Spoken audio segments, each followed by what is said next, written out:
ಅನುದಿನ ಅನುಕ್ಷಣ ಮನೆಯಲ್ಲೂ ಕಲಿಯೋಣ, ಕಲಿಕೆಯ ಹೊಸ ಹಾದಿಯಲಿ ಜೊತೆಗೂಡಿ ಹೆಜ್ಜೆಯ ಹಾಕೋಣ, ಸಂತಸದಿ ಕಲಿಯೋಣ ನಮ್ಮ ಹೆಮ್ಮೆಯ ಈ ಕ್ಲಾಸಿನಲ್ಲಿ. Yes sir. Yes teacher. Present ma'am.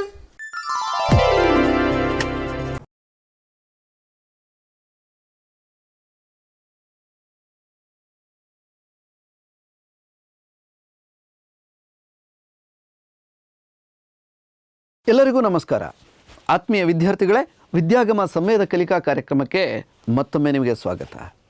ಈ ಅವಧಿಯಲ್ಲಿ ನಾನು ಮೂರನೆಯ ಉಪಘಟಕದ ಬಗ್ಗೆ ನಿಮಗೆ ತಿಳಿಸ್ಕೊಡ್ತೀನಿ. ಕಾರ್ಬನ್ ಮತ್ತು ಅದರ ಸಂಯುಕ್ತಗಳ ಮೂರನೇ ಅವಧಿಗೆ ನಿಮ್ಮೆಲ್ಲರಿಗೂ ಮತ್ತೊಮ್ಮೆ ಸ್ವಾಗತ. ಹಾಗಾದರೆ ನೀವು ಪಠ್ಯಪುಸ್ತಕ, ಪೆನ್ನು, ನೋಟ್ಬುಕ್ಗಳೊಂದಿಗೆ ಸಿದ್ಧರಾಗಿದ್ದೀರಲ್ವ? ಇಂದಿನ ತರಗತಿಯಲ್ಲಿ ನೀವು ಕಲಿಯಲಿರುವಂತಹ ಪ್ರಮುಖ ಅಂಶಗಳು ಕಾರ್ಬನ್ ಸಂಯುಕ್ತಗಳನ್ನು ಹೆಸರಿಸೋದು ಹೇಗೆ ಅತ್ಯಂತ ಪ್ರಮುಖವಾದದ್ದು. ಹಾಗೆಯೇ ಕಾರ್ಬನ್ ಸಂಯುಕ್ತಗಳ ಕೆಲವು ರಾಸಾಯನಿಕ ಗುಣಗಳು, ಕಾರ್ಬನ್ ಸಂಯುಕ್ತಗಳನ್ನು ಹೆಸರಿಸುವ ಪದ್ಧತಿಯನ್ನು ನೋಡೋಣ. ಮೊದಲನೇದಾಗಿ ವಿದ್ಯಾರ್ಥಿಗಳೇ, ಅನುರೂಪ ಶ್ರೇಣಿಗಳಲ್ಲಿರುವಂತಹ ಸಂಯುಕ್ತಗಳ ಹೆಸರುಗಳು ಪೂರ್ವ ಪ್ರತ್ಯಯವನ್ನು ಹೊಂದಿರ್ತವೆ. ಇದು ಕಾರ್ಬನ್ ಸಂಖ್ಯೆಯನ್ನು ಆಧರಿಸಿದೆ. ಪೂರ್ವ ಪ್ರತ್ಯಯ ಪದಕ್ಕೆ ಮೊದಲು ಅಥವಾ ಅಂತ್ಯ ಪ್ರತ್ಯಯದಿಂದ ಬದಲಾದ ಮೂಲ ಕಾರ್ಬನ್ ಸರಪಳಿಯ ಹೆಸರನ್ನು ಆಧರಿಸಿದ್ದು ಕ್ರಿಯಾ ಗುಂಪಿನ ಸ್ವಭಾವವನ್ನು ಇದು ಸೂಚಿಸುತ್ತೆ. ಉದಾಹರಣೆಗೆ ಆಲ್ಕೋಹಾಲನ್ನು ತಗೊಂಡ್ರೆ ಇಲ್ಲಿ ಅಂತ್ಯ ಪ್ರತ್ಯಯ OL ಅಂತ ಸೇರಿಸ್ತೀವಿ. ಹ್ಯಾಲೋ ಆಲ್ಕೇನ್ಗಳನ್ನು ತಗೊಂಡ್ರೆ ಅಲ್ಲಿ ಕ್ಲೋರೋ ಬ್ರೋಮೋ ಅನ್ನೋದನ್ನು ಪೂರ್ವ ಪ್ರತ್ಯಯ ಅಂದರೆ ಪದಕ್ಕೆ ಮೊದಲು, ಅಂತ್ಯ ಪ್ರತ್ಯಯ ಅಂದರೆ ಕೊನೆಯಲ್ಲಿ, ಉದಾಹರಣೆ OL. ಹೀಗೆ ನಾವು ರಾಸಾಯನಿಕ ಸಂಯುಕ್ತಗಳ ಹೆಸರನ್ನು ಕೊಡಬೇಕಾದ್ರೆ ನಿರ್ದಿಷ್ಟ ಮಾನದಂಡಗಳನ್ನು ಆಯ್ಕೆ ಮಾಡಿಕೊಳ್ತೇವೆ. ಹಾಗಾದರೆ ಇವನ್ನು ವಿಶದವಾಗಿ ತಿಳ್ಕೊಳ್ಳೋಣ. ಒಂದು ಚಾರ್ಟನ್ನು ಕೊಟ್ಟಿದ್ದೀನಿ, ವಿದ್ಯಾರ್ಥಿಗಳೇ ಬರ್ಕೋಬೇಕು. ಅತ್ಯಂತ ಪ್ರಮುಖವಾದದ್ದು, ಪದೇ ಪದೇ ಇದನ್ನು ಕೇಳ್ತಾ ಇರ್ತೀನಿ. ಕಾರ್ಬನ್ ಸಂಖ್ಯೆ 1 ಇದ್ದಲ್ಲಿ ಪೂರ್ವ ಪ್ರತ್ಯಯ ಮೀಥ್. ಕಾರ್ಬನ್ 2 ಇದ್ದಲ್ಲಿ ಪೂರ್ವ ಪ್ರತ್ಯಯ ಈಥ್. 3 ಇದ್ದಲ್ಲಿ ಪ್ರೋಪ್. 4 ಇದ್ದಲ್ಲಿ ಬ್ಯೂಟ್. 5 ಇದ್ದಲ್ಲಿ ಪೆಂಟ್. 6 ಇದ್ದಲ್ಲಿ ಹೆಕ್ಸ್. ಪೆಂಟಗಾನ್, ಹೆಕ್ಸಗಾನ್ ಇತ್ಯಾದಿಗಳನ್ನು ಕೇಳೇ ಇರ್ತೀರ. ಒಂದು ವೇಳೆ ಪೂರ್ವ ಪ್ರತ್ಯಯಕ್ಕೆ ಅಂತ್ಯ ಪ್ರತ್ಯಯ ಏನ್ ಸೇರಿದರೆ ಮೀಥೇನ್ ಆಗುತ್ತೆ. ಈಥ್ ಅನ್ನುವಂತಹ ಪೂರ್ವ ಪ್ರತ್ಯಯಕ್ಕೆ ಈನ್ ಅನ್ನುವಂಥ ಅಂತ್ಯ ಪ್ರತ್ಯಯ ಸೇರಿಕೊಂಡ್ರೆ ಈನ್. ಉದಾಹರಣೆ ಈಥ್, ಈನ್, ಈಥೀನ್. ಪ್ರೋಪ್ ಪ್ಲಸ್ ಐನ್ YNE, ಪ್ರೋಪೈನ್. ಬ್ಯೂಟ್ ಪ್ಲಸ್ ಏನ್ ಬ್ಯೂಟೇನ್. ಈನಿದೆ ಬ್ಯೂಟೀನ್, YNE ಇದ್ದರೆ ಬ್ಯೂಟೈನ್. ಹಾಗೆಯೇ ಪೆಂಟ್ ಪ್ಲಸ್ ಈನ್ ಪೆಂಟೀನ್. ಏನಿದ್ರೆ ಪೆಂಟೇನ್, YNE ಇದ್ದರೆ ಪೆಂಟೈನ್. ಹೆಕ್ಸ್ ಪ್ಲಸ್ ಐನ್ ಹೆಕ್ಸೈನ್. ಹೀಗೆ ನಾವು ಕಾರ್ಬನ್ ಸಂಖ್ಯೆಯ ಆಧಾರದ ಮೇಲೆ ಪೂರ್ವ ಪ್ರತ್ಯಯಗಳನ್ನು ತೆಗೆದುಕೊಂಡಿದ್ದೇವೆ. ವಿದ್ಯಾರ್ಥಿಗಳೇ, ಹೆಸರನ್ನು ಕೊಡಬೇಕಾದ್ರೆ ಇದನ್ನು ಗಮನದಲ್ಲಿ ಇಟ್ಕೊಳ್ಬೇಕು. ಮಿಥುನ ರಾಶಿಯ ಮೀಥ್, ಮೀಥೇನ್. ಅದಾದ ನಂತರ ಈತನೇನು, ಈಥೇನ್, ಈಥ್. ಪ್ರೋಫ್, ಬ್ಯೂಟ್.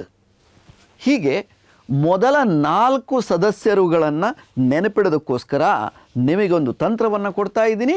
ಈ ಸ್ಮರಣ ತಂತ್ರವನ್ನು ನೀವು ಬರೆದಿಟ್ಕೊಳ್ಳಿ, ಅಭ್ಯಾಸ ಮಾಡಿಕೊಳ್ಳಿ, ಸುಲಭವಾಗುತ್ತೆ. ಮೊದಲು ನಿಯಮಗಳನ್ನು ನೋಡೋಣ. ಈ ನಿಯಮಗಳನ್ನು ನೋಡಿದ ನಂತರ ನಾವು ಹೆಸರಿಸುವಂಥ ಕಾರ್ಯಕ್ರಮವನ್ನು ಪ್ರಾರಂಭ ಮಾಡ್ಬೋದು.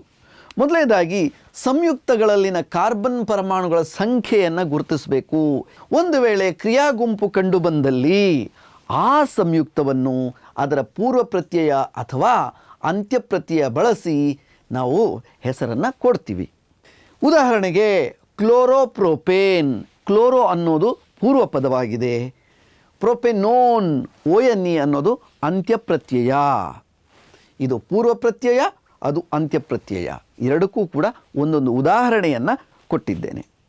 ಕೀಟೋನ್, ಈ ಗುಂಪುಳ್ಳ 3 ಕಾರ್ಬನ್ ಇರುವ ಸರಪಳಿಯನ್ನು ಈ ಕೆಳಗಿನಂತೆ ಹೆಸರಿಸಬಹುದು. ಈಗ ನಾನು ಉದಾಹರಣೆ ಕೊಡ್ತಾ ಇದ್ದೇನೆ, ನೀವು ಆ ನಿಯಮವನ್ನು ಯಾವುದು ಅಂತ ಊಹಿಸಬೇಕು. ಪ್ರೋಪ್ ಪ್ಲಸ್ ಏನ್ ANE, ಇದರಿಂದ ಒಂದು ಅಕ್ಷರ ಇಯನ್ನು ತೆಗಿತಾ ಇದ್ದೇನೆ.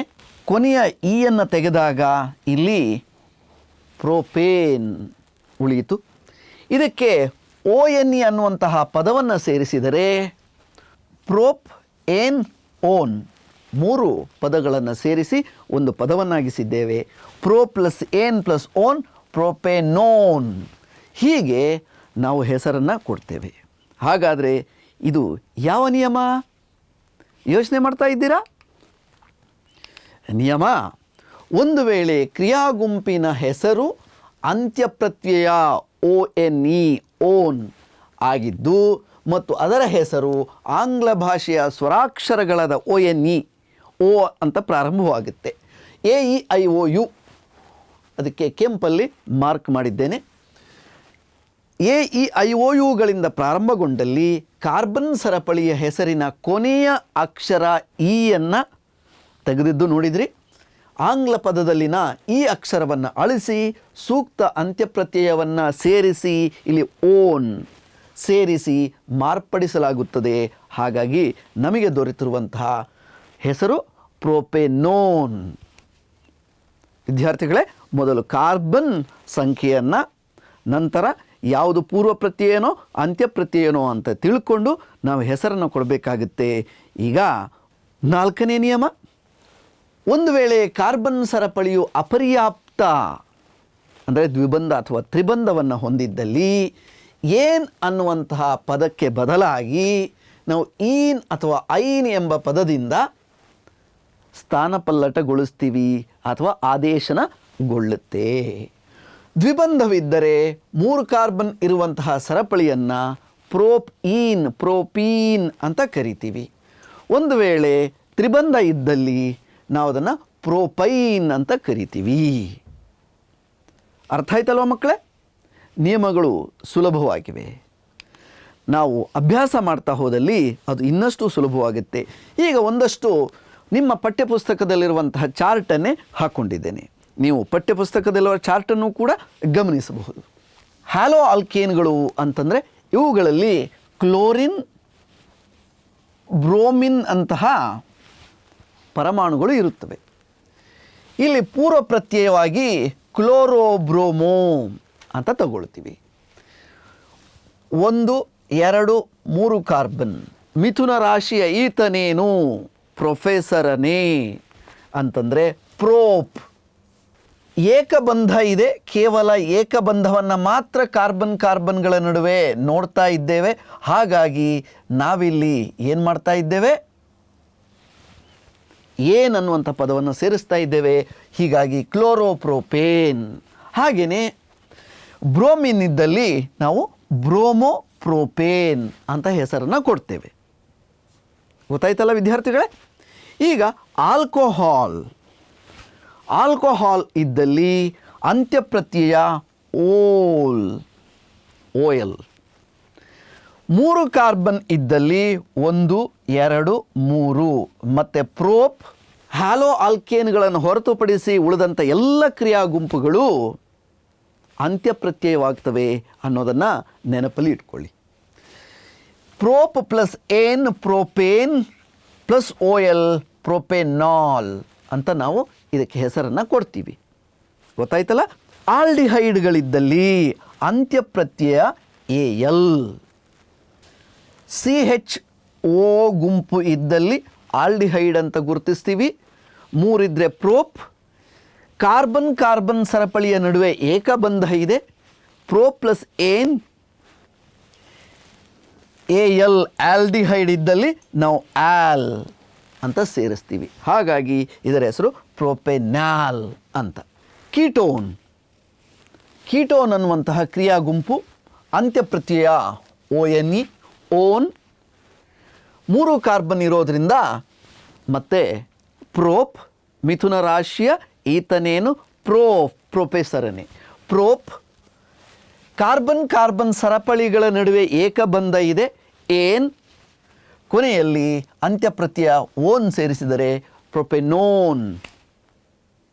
ಅರ್ಥ ಆಯ್ತಲ್ಲ ಮಕ್ಕಳೇ? ಮತ್ತೊಂದು ಸಾರಿ ಪ್ರತಿಯೊಂದು ಕ್ರಿಯಾ ಗುಂಪನ್ನು ತೆಗೆದುಕೊಂಡು ಹೇಳ್ತೇನೆ, ಆಗ ಇನ್ನಷ್ಟು ಸ್ಪಷ್ಟವಾಗುತ್ತೆ. ಕಾರ್ಬಾಕ್ಸಿಲಿಕ್ ಆಮ್ಲ. ಕಾರ್ಬಾಕ್ಸಿಲಿಕ್ ಆಮ್ಲವನ್ನು ಗುರುತಿಸೋದು COOH. 3 ಕಾರ್ಬನ್ಗಳಿವೆ, ಹಾಗಾಗಿ ಪ್ರೋಪ್. ಕಾರ್ಬನ್ ಕಾರ್ಬನ್ಗಳ ನಡುವೆ ಏಕಬಂಧ ಇದೆ, ಏನ್. OIC, ಓಯಿಕ್ ಆ್ಯಸಿಡ್, ಓಯಿಕ್ ಆಮ್ಲ. ಯಾಕೆ? ಕಾರ್ಬಾಕ್ಸಿಲಿಕ್ ಆಮ್ಲ ಇದೆ, ಹಾಗಾಗಿ ಇದರ ಹೆಸರು ಪ್ರೊಪೆನಾಯಿಕ್ ಆಮ್ಲ. ಆಲ್ಕೀನ್ಗಳಿದ್ದಲ್ಲಿ ಈನ್ ದ್ವಿಬಂಧ ಇದೆ, ಹಾಗಾಗಿ 3 ಕಾರ್ಬನ್ ಇದ್ದರೆ ಪ್ರೋಪ್ ಪ್ಲಸ್ ಈನ್ ಪ್ರೋಪೀನ್.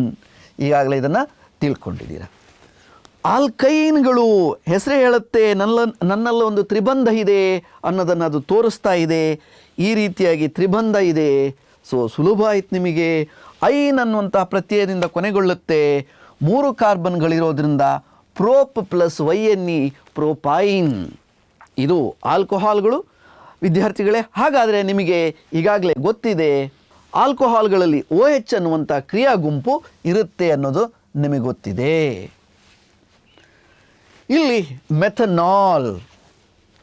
ಮೀಥ್ ಅಂದರೆ ಎಷ್ಟು ಕಾರ್ಬನ್? ಹೌದು, ಕಾರ್ಬನ್ 1.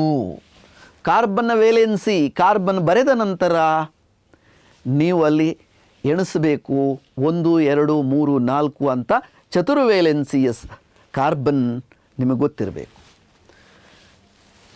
ಮೀತ್ ಪ್ಲಸ್ ಏನ್ ಪ್ಲಸ್ ಓಲ್ ಅಂತಂದರೆ ಇಲ್ಲಿ ಏಕಬಂಧ ಮಾತ್ರ ಇರುತ್ತೆ ಅನ್ನೋದು ಗೊತ್ತಾಗುತ್ತೆ. ಹಾಗಾಗಿ 4 ಗೆರೆಗಳನ್ನು ನಾನು ಬರಿತಾ ಇದ್ದೇನೆ. ಈಗ ಆಲ್ ಇರೋದ್ರಿಂದ ಒಂದು OH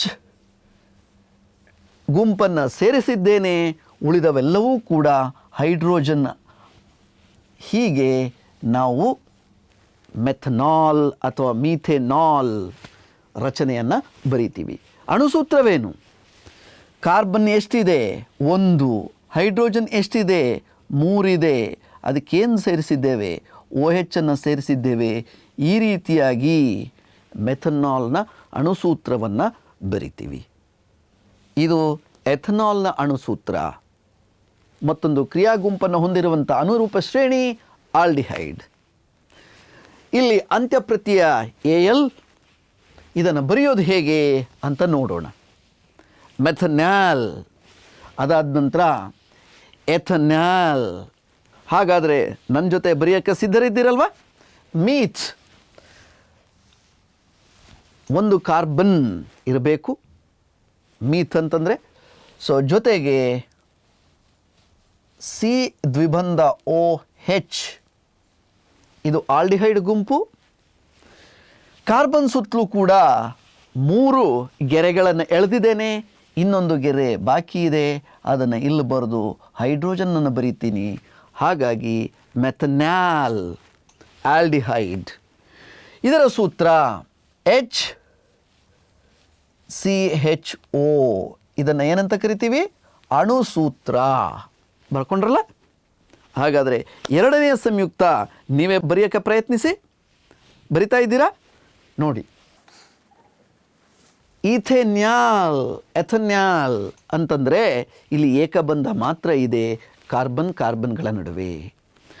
ಒಂದು ದ್ವಿಬಂಧ O, ಇದಕ್ಕೆ ಹೈಡ್ರೋಜನನ್ನು ಸೇರಿಸಿದರೆ ಇದು ಆಲ್ಡಿಹೈಡ್ ಗುಂಪಾಗುತ್ತೆ, CHO. ಹಾಗಾದರೆ ಈ ಕಾರ್ಬನ್ಗೆ ನಾನೀಗ CH3CHO, ಇದು ಎಥನಾಲ್ನ ಅಣುಸೂತ್ರ. CH3CHO. ಇವು ಎರಡಕ್ಕೂ ಇರುವಂಥ ವ್ಯತ್ಯಾಸ ಏನು ನೋಡಿ. ಇಲ್ಲೊಂದು ಹೈಡ್ರೋಜನ್ನ ತೆಗೆದುಬಿಟ್ಟು ನಾನು CH3ಯನ್ನು ಹಾಕಿದ್ದೀನಿ ಅಂತಂದರೆ ವ್ಯತ್ಯಾಸ CH2. ನಾನು ಸೇರಿಸಿದ್ದು ಒಟ್ಟಾರೆಯಾಗಿ ಒಂದು CH2 ಗುಂಪನ್ನು. ಅಂದರೆ ಇದು ಕೂಡ ಒಂದು ಅನುರೂಪ ಶ್ರೇಣಿ ಅಂತ ಗೊತ್ತಾಯಿತು. ಪ್ರೊಪೆನಾಲ್ ಹೇಗೆ ಬರೀತೀರಾ? ಪ್ರಯತ್ನ ಪಡಿ. 3 ಕಾರ್ಬನ್ಗಳನ್ನು ಬರೀಬೇಕು. CH3 CH2 CHO ಅನ್ನೋದು ಪ್ರೊಪೆನಾಲ್ನ ಅಣುಸೂತ್ರ. 4 ಮತ್ತು 5 ಪರಮಾಣುಗಳುಳ್ಳ ಸದಸ್ಯರುಗಳ ಹೆಸರನ್ನು ನೀವು ಸೂಚಿಸಬೇಕು. ಹಾಗೆ ಅವುಗಳ ಅಣುಸೂತ್ರ ಬರೀಬೇಕು, ರಚನಾ ಸೂತ್ರಗಳನ್ನು ಕೂಡ ಬರೀಬೇಕು. ಬರಿತೀರಲ್ವಾ? ಸುಲಭ ಇದೆಯಲ್ವಾ? ಸರಿ, ಹಾಗಿದ್ರೆ ಮುಂದಿನ ಕ್ರಿಯಾ ಗುಂಪು ಯಾವುದು ಅನ್ನೋದನ್ನು ನೋಡೋಣ. ಕೀಟೋನ್ಗಳು. ವಿದ್ಯಾರ್ಥಿಗಳೇ, ಕೀಟೋನ್ ಅಂತಂದರೆ ನಡುವೆ ಸಿ ದ್ವಿಬಂಧ ಓ ಇರುತ್ತೆ, ಅಕ್ಕಪಕ್ಕದಲ್ಲಿ ಒಂದೊಂದು ಕನಿಷ್ಠ ಕಾರ್ಬನ್ ಇರಬೇಕು ಅಂತಂದರೆ ಈ ಕುಟುಂಬದ ಮೊದಲ ಸದಸ್ಯನಲ್ಲಿ 3 ಕಾರ್ಬನ್ಗಳು ಇರಬೇಕು. ಹಾಗಾಗಿ ಇದರ ಹೆಸರು ಪ್ರಾರಂಭವಾಗೋದು ಪ್ರೋಪ್. ಕಾರ್ಬನ್ಗಳ ನಡುವೆ ಏಕಬಂಧ ಇರೋದರಿಂದ ಏನ್, ಪ್ರೋಪ್ ಏನ್ ಮತ್ತು ಓನ್ ಅನ್ನೋದನ್ನು ಸೇರಿಸಿರೋದ್ರಿಂದ ಇದರ ಹೆಸರು ಪ್ರೊಪೆನೋನ್. ಈಗ ಕಾರ್ಬನ್ ಸುತ್ತಲೂ ಕೂಡ 4 ಗೆರೆಗಳನ್ನು ಬರೆದಿದ್ದೀವ ಅನ್ನೋದನ್ನು ಖಾತ್ರಿಪಡಿಸಬೇಕು. ಅಲ್ಲೇ ನಿಮಗೆ ಅಂಕ ಬರುತ್ತೋ ಇಲ್ಲೋ ಅಂತ ಗೊತ್ತಾಗಿಬಿಡುತ್ತೆ. ಈಗ 1 2 3 4 4ನ್ನು ಬರೆದಿದ್ದೀನಿ. ಈ ಕಾರ್ಬನಿಗೆ 1 ಬರೆದಿದ್ದೀನಿ, 2 3 4. ಈ ಕಾರ್ಬನಿಗೆ 1 2 3 ಹಾಗೆ ಇಲ್ಲಿ 4. ಈಗ ಇಲ್ಲಿ ನಾವು ಬರೆಯೋಣ ಹೈಡ್ರೋಜನ್. ಇದು ಪ್ರೊಪೆನೋನ್. ಇದರ ಅಣುಸೂತ್ರ CH3 CO CH3 ಅಂದರೆ C2H6CO ಅಂತಲೂ ಹೇಳ್ತೀವಿ. ಒಂದು ವೇಳೆ ಪ್ರೊಪೆನಾಲನ್ನು ಬರೆದಾಗ ಅದರ ಅಣುಸೂತ್ರವನ್ನು ಇದರೊಂದಿಗೆ ಹೋಲಿಸಿ ಏನಾದರೂ ವ್ಯತ್ಯಾಸ ಇದೆಯಾ ಅನ್ನೋದನ್ನು ನೀವು ನಿಮ್ಮ ಶಿಕ್ಷಕರೊಂದಿಗೆ ಚರ್ಚೆ ಮಾಡಿ. ಹಾಗೇಕೆ ಈ ವಿದ್ಯಮಾನಕ್ಕೆ ಏನಂತ ಕರಿತೀವಿ ಅನ್ನೋದನ್ನು ಕೊನೆಯಲ್ಲಿ ಹೇಳ್ತೀನಿ. 4 ಮತ್ತು 5 ಕಾರ್ಬನ್ ಪರಮಾಣುಗಳುಳ್ಳ ಈ ಕುಟುಂಬದ ಸದಸ್ಯರುಗಳ ಅಣುಸೂತ್ರವನ್ನು ಬರೆದು ಅವುಗಳ ಹೆಸರನ್ನು ಬರೆದು ನೀವು ರಚನೆಯನ್ನು ಕೂಡ ಬರೀಬೇಕು. ಮುಂದಿನ ಕ್ರಿಯಾ ಗುಂಪು ಕಾರ್ಬಾಕ್ಸಿಲಿಕ್ ಆಮ್ಲ. ಇವುಗಳನ್ನು ಗುರುತಿಸೋದು ಹೇಗೆ? ಒಂದು COH ಗುಂಪು ಇರಬೇಕು. ಇವುಗಳ ಹೆಸರು ಕೊನೆಗೊಳ್ಳೋದು ಓಯಿಕ್ ಆಮ್ಲ ಅಥವಾ ಓಯಿಕ್ ಆ್ಯಸಿಡ್. ಇಲ್ಲೂ ಕೂಡ ಒಂದು ರಚನೆಯನ್ನು ಬರೆದು ತೋರಿಸ್ತೀನಿ. ಉಳಿದಂತಹ 4 ಮತ್ತು 5 ಕಾರ್ಬನ್ ಪರಮಾಣುಗಳುಳ್ಳ ಸದಸ್ಯರುಗಳ ಹೆಸರನ್ನು ಮತ್ತು ಅಣುಸೂತ್ರವನ್ನು ನೀವು ಬರೆದು ನಿಮ್ಮ ಶಿಕ್ಷಕರೊಂದಿಗೆ ಚರ್ಚಿಸಬೇಕು. ಆಗಬಹುದಲ್ವಾ? ಪ್ರೋಪ್ ಅಂದರೆ 3 ಕಾರ್ಬನ್ಗಳನ್ನು ನಾನು ಮೊದಲನೇದಾಗಿ ಬರೀಬೇಕು. 3 ಕಾರ್ಬನ್ಗಳನ್ನು ಬರೆದೆ. ಓಯಿಕ್ ಆಮ್ಲ ಅಂತಂದರೆ ಅದರಲ್ಲಿ ಒಂದು COH ಆಗಿರಬೇಕು. ಸಿ ದ್ವಿಬಂಧ OOH. ವಿದ್ಯಾರ್ಥಿಗಳಿಗೆ ಗಮನಿಸಿ, ಇಲ್ಲೊಂದು ಲೈನ್ ಹಾಕಿದ್ದೀನಿ. ಇದರ ಅರ್ಥ ನಾನು ಒಂದು ಬಂಧವನ್ನು ಸೇರಿಸಬೇಕಾಗಿದೆ ಅಂತ. ಅರ್ಥ ಆಯ್ತಲ್ಲ? ಈಗ ಎಣಿಸೋದಕ್ಕೆ ಪ್ರಾರಂಭ ಮಾಡಬೇಕು. ಈ ಕಾರ್ಬನಿಗೆ 1 2 ಬರೆದಿದ್ದೇನೆ. ಇನ್ನು 2 ಬಂಧಗಳನ್ನು ನಾನು ಸೇರಿಸಬೇಕಾಗಿದೆ. ಇದಕ್ಕೆ 1 ಬರೆದಿದ್ದೀನಿ, 2 3 4. ಹೀಗೆ ಪ್ರತಿಯೊಂದು ಕಾರ್ಬನ್ಗೂ ನಾವು ಎಣಿಸಿ ಹೈಡ್ರೋಜನ್ಗಳನ್ನು ಸೇರಿಸಬೇಕಾಗುತ್ತೆ. ಅಂತಂದರೆ ಈ ಕ್ರಿಯಾ ಗುಂಪುಗಳು ಹೈಡ್ರೋಕಾರ್ಬನ್ನಲ್ಲಿರುವಂತಹ 1 ಅಥವಾ ಹೆಚ್ಚು ಹೈಡ್ರೋಜನ್ಗಳನ್ನು ಸ್ಥಾನಪಲ್ಲಟಗೊಳಿಸಿ ಪಡೆದಂಥವು ಅಂತಲೂ ಗೊತ್ತಾಗುತ್ತೆ. ಇದನ್ನು ನಾವು ಪ್ರೊಪೆನಾಯಿಕ್ ಆಮ್ಲ ಅಂತ ಕರಿತೀವಿ. ಸಮಾಂಗತೆ ಹಾಗಂತಂದ್ರೇನು ಅನ್ನೋದನ್ನು ತಿಳ್ಕೊಳ್ಳೋಣ. ಒಂದೇ ಅಣುಸೂತ್ರ ಆದರೆ ವಿಭಿನ್ನ ರಚನೆಯನ್ನು ಹೊಂದಿರುವಂತಹ ಸಾವಯವ ಸಂಯುಕ್ತಗಳನ್ನು ನಾವು ರಚನಾ ಸಮಾಂಗಿಗಳು ಅಂತ ಕರಿತೀವಿ. ಇವುಗಳನ್ನು ಇಂಗ್ಲೀಷ್ನಲ್ಲಿ ಸ್ಟ್ರಕ್ಚರಲ್ ಐಸೋಮರ್ಸ್ ಅಂತ ಕರಿತೀವಿ. ಹಾಗಾದರೆ ಉದಾಹರಣೆಯನ್ನು ನೋಡೋಣ. ನೀವಿಲ್ಲಿ ನೋಡ್ತಾ ಇದ್ದೀರಾ, ಒಂದು ಕಾರ್ಬನ್ ಮೀಥ್. ಕಾರ್ಬನನ್ನು ಹೆಚ್ಚಿಸ್ತಾ ಹೋಗ್ತೀನಿ, ನೋಡ್ತಾ ಹೋಗಿ. ಏನಿವು 2 ಒಂದೇ ಥರ ಇವೆಯಾ? ಇಲ್ಲ. ಈಗಾಗಲೇ ನೀವು ಇದನ್ನು ನೋಡಿದ್ದೀರಾ. ಇವುಗಳನ್ನು ನಾವು ಸಮಾಂಗಿಗಳು ಅಂತ ಕರಿತೀವಿ. ಯಾಕೆ? ರಚನೆ ಬೇರೆ ಬೇರೆ ಇದೆ. ಹಾಗಾದರೆ 2 ಒಂದೇ ಅಣುಸೂತ್ರವನ್ನು ಹೊಂದಿವೆಯಾ ಅನ್ನೋದನ್ನು ನೀವೀಗ ಬರೆದು ಈ ವ್ಯಾಖ್ಯೆಯೊಂದಿಗೆ ಹೋಲಿಸಿ ನೋಡಬೇಕು. ಹೈಡ್ರೋಜನ್ಗಳನ್ನು ಬರಿತಾ ಹೋಗಿ. ಎಷ್ಟು ಹೈಡ್ರೋಜನ್ಗಳಾಗ್ತವೆ ಎಣಿಸಿ? ಹೌದು, 10. ಕಾರ್ಬನ್ಗಳು 4. ಹಾಗಾದರೆ ಬ್ಯೂಟೇನ್ ಮತ್ತು ಐಸೋಬ್ಯೂಟೇನ್ ಅನ್ನುವಂತಹ 2 ರಚನೆಗಳನ್ನು ನೀವು ನೋಡಿದ್ರಿ. ಇವೆರಡೂ ಕೂಡ ಒಂದೇ ಅಣುಸೂತ್ರವನ್ನು ಹೊಂದಿವೆ. ಹೈಡ್ರೋಜನ್ಗಳನ್ನು ಬರೆದು ನೀವು ಇದನ್ನು ಸ್ಪಷ್ಟವಾಗಿ ಅರ್ಥ ಮಾಡ್ಕೊಳ್ತೀರಾ. ಯಾವುದೇ ಹೈಡ್ರೋಕಾರ್ಬನ್ ಸಂಯುಕ್ತ ದಹನಕ್ಕೆ ಒಳಗಾದಾಗ ಏನು ಹೊರಗೆ ಬರ್ತಾ ಇದೆ? ಕಾರ್ಬನ್ ಡೈಆಕ್ಸೈಡ್ ಮತ್ತು ನೀರು ಉತ್ಪತ್ತಿಯಾಗುತ್ತೆ. ಹೌದಲ್ವ ವಿದ್ಯಾರ್ಥಿಗಳೇ? ಈಗ ದಹನ ಕ್ರಿಯೆ ಯಾವ ಸಂದರ್ಭದಲ್ಲಿ ಏನಾಗುತ್ತೆ ಅನ್ನೋದನ್ನು ಗಮನಿಸಿ.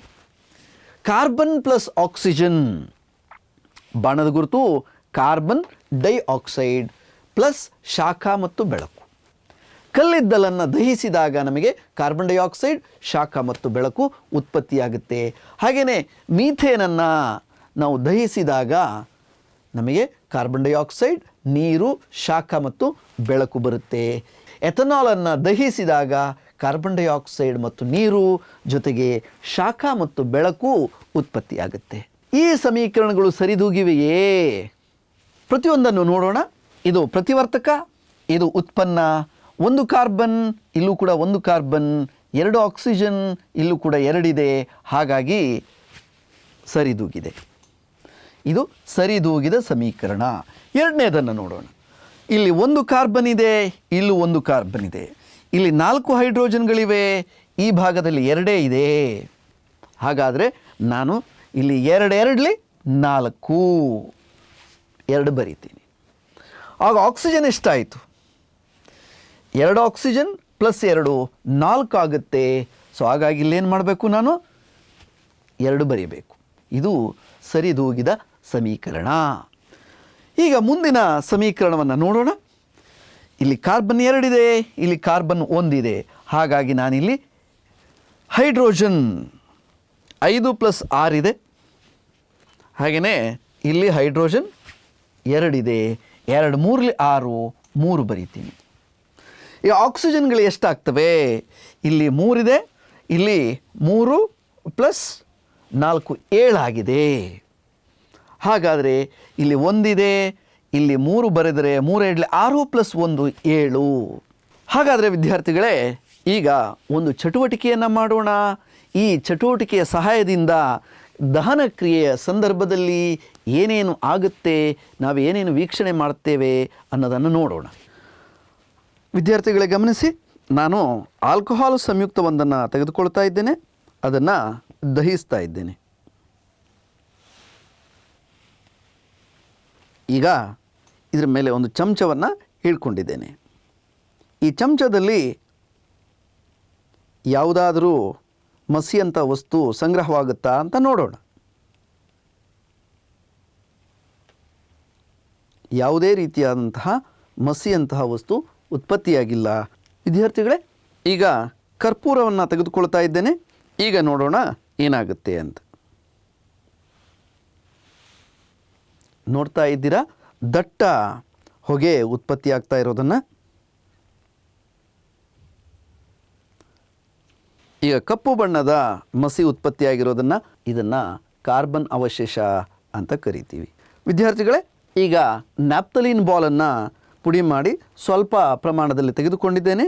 ಇದನ್ನು ದಹಿಸೋಣ, ಏನಾಗುತ್ತೆ ಅನ್ನೋದನ್ನು ಗಮನಿಸಿ. ನ್ಯಾಪ್ತಲೀನ್ ಕೂಡ ಕರ್ಪೂರದಂತೆ ಉರಿತಾ ಇದೆ. ನೋಡ್ತಾ ಇದ್ದೀರಲ್ಲ, ಕಪ್ಪು ಬಣ್ಣದ ಮಸಿ ಇಲ್ಲೂ ಕೂಡ ಉತ್ಪತ್ತಿಯಾಗಿದೆ. ನೀವೀಗ ನ್ಯಾಪ್ತಲೀನ್, ಕರ್ಪೂರ ಮತ್ತು ಆಲ್ಕೋಹಾಲ್, ಮೆಥನಾಲ್ನಂಥ ಆಲ್ಕೋಹಾಲ್ನ ದಹನವನ್ನು ನೋಡಿದ್ರಿ. ಹಾಗಾದರೆ ಈಗ ಮತ್ತೊಂದು ಚಟುವಟಿಕೆಗೆ ಹೋಗೋಣ.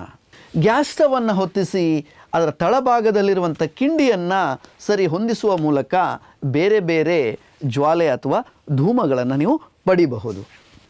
ಇಲ್ಲೊಂದು ಚಟುವಟಿಕೆಯನ್ನು ನಿಮಗೆ ತೋರಿಸ್ತಾ ಇದ್ದೇನೆ. ಪರ್ಯಾಪ್ತ ಹೈಡ್ರೋಕಾರ್ಬನ್ಗಳು ಸಾಮಾನ್ಯವಾಗಿ ಸ್ವಚ್ಛ ನೀಲಿ ಜ್ವಾಲೆಯನ್ನು ಕೊಡುತ್ತೆ. ಆದರೆ ನೀವಿಲ್ಲಿ ನೋಡ್ತಾ ಇದ್ದೀರಾ, ಅಡುಗೆ ಅನಿಲದ ಜ್ವಾಲೆ ಹಳದಿಯ.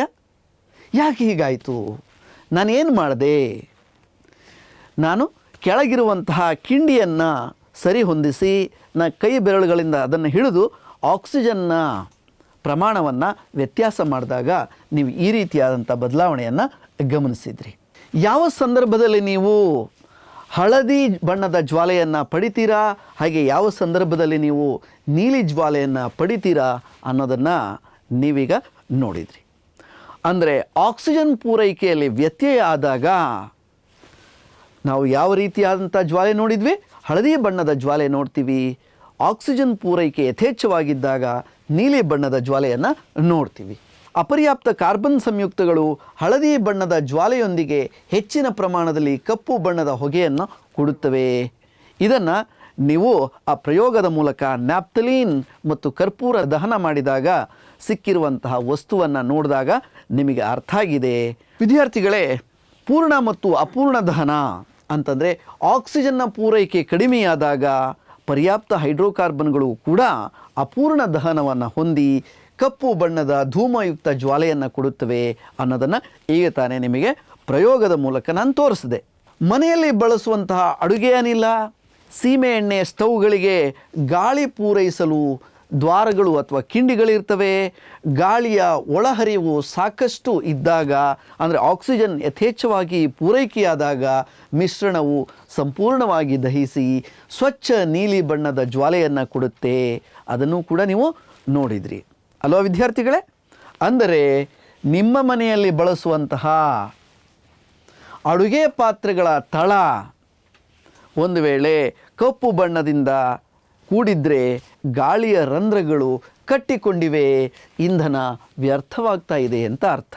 ಇಲ್ಲಿ ಅಪೂರ್ಣ ದಹನದಿಂದ ಉಂಟಾದಂಥ ಕಾರ್ಬನ್ ಮಸಿ ಪಾತ್ರೆಗಳ ತಳದಲ್ಲಿ ಇರೋದನ್ನು ನೋಡ್ತಾ ಇದ್ದೀರಾ. ವಿದ್ಯಾರ್ಥಿಗಳೇ, ಇದುವರೆಗೂ ಅನೇಕ ಚಟುವಟಿಕೆಗಳನ್ನು ಮತ್ತು ಪ್ರಯೋಗಗಳನ್ನು ನೋಡಿದ್ರಿ. ಹಾಗಾದರೆ ನಿಮ್ಮ ಕಲಿಕೆಯನ್ನು ಹೊರಹೆಚ್ಚುವ ಸಮಯ, ಕ್ವಿಜ್ ಟೈಮ್. ಮೊದಲನೇ ಪ್ರಶ್ನೆ, ಇವುಗಳಲ್ಲಿ ಸ್ವಚ್ಛ ನೀಲಿ ಜ್ವಾಲೆಯೊಂದಿಗೆ ಉರಿಯಬಲ್ಲಂಥ ವಸ್ತು ಯಾವುದು? ನಿಮ್ಮ ಆಯ್ಕೆಗಳು: ಪ್ರೊಪೆನೋನ್ ಎರಡನೇ ಆಯ್ಕೆ, ಪ್ರೊಪೆನಾಲ್ ಮೂರನೆಯದು, ಈಥೀನ್ ನಾಲ್ಕನೆಯದು, ಬೆನ್ಝೀನ್. ಹಾಗಾದರೆ ಸರಿಯಾದ ಉತ್ತರವನ್ನು ನೋಡೋಣ. ಪ್ರೊಪೆನಾಲ್.